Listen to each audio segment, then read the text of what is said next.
Hey folks, EDLS 708 candidates. It was wonderful spending the weekend with you in Goldsboro last weekend. We do have just 2 weeks left in the spring semester, and you got a little bit of work to do, primarily wrapping up that ODP, the reflection part C, and getting some stuff into me for that.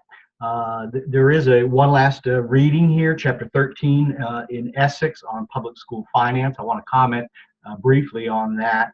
And then if you get your work done on the ODP, I suggest that you head over to 707, the Blackboard site for your dissertation, and look at those assignments. If you have not already completed the annotated bibliography, the chapter summaries, load those up and show me what you got so far to date on chapter 2s as well. So yes, that's the big. Those are the big rocks that we need to talk about for week 14 in 708.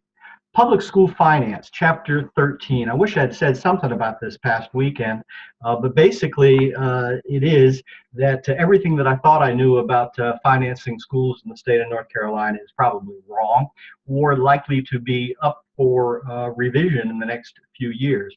For many years, I could say that 2/3 of all funding for schools in North Carolina came from primarily state and some local supplements. That a small chunk of it came from the federal government, and that there was a pretty standard formula that you knew how much in Fund 1 and Fund 2 you were going to receive each year from the state. The fact that North Carolina is a state-funded public education system as opposed to depending primarily on local taxation. You should know that in many states throughout the United States, if you've never ventured outside of North Carolina, most states in the Union do local property taxation for 2/3 or so of the majority of the local funding. The funding for schools comes from those not state, but local property taxes in most states in the Union. The Leandro case is something that I would have talked about in the past. A major question about equity and opportunity. If you don't know Leandro, you should know some history there and go back and look at it. The Leandro case, I think, is now 25 years old. Like poor Linda Brown, old Leandro is probably going to die before that case has ever been resolved. But we're still in the midst of that court battle in North Carolina about equity and adequacy, whether the state funding formula is equitable for all folks, primarily for poorer counties who can't do local supplements. At any rate, all of that has been thrown on the table recently. The state legislature says they want to look at the funding of public schools, and I believe that we're going to be in a battle that will see increasing public dollars siphoned off for vouchers, for charters, for other alternatives to the public school system. So everything that I thought I knew about public school finance in the state of North Carolina is probably wrong.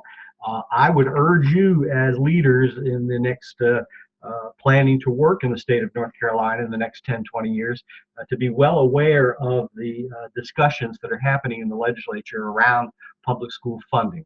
So if there's anything that I can urge for you to learn from this information about public policy and public school finance, get involved and raise your voice. If you believe in public schools, then please be an advocate for the continued funding of those schools from our state dollars.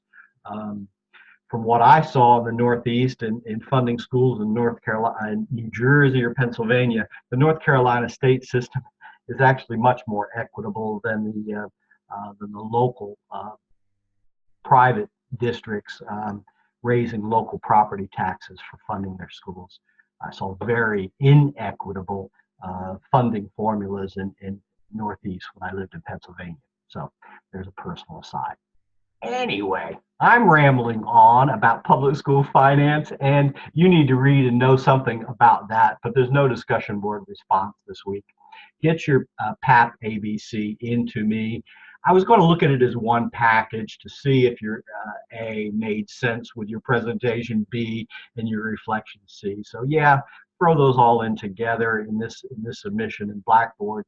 I'll give you some feedback before the week is up, and then throw it over into TaskStream in week 15, please.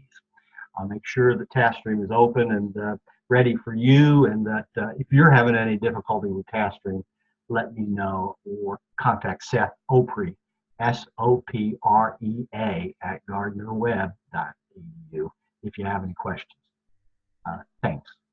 Have a great week.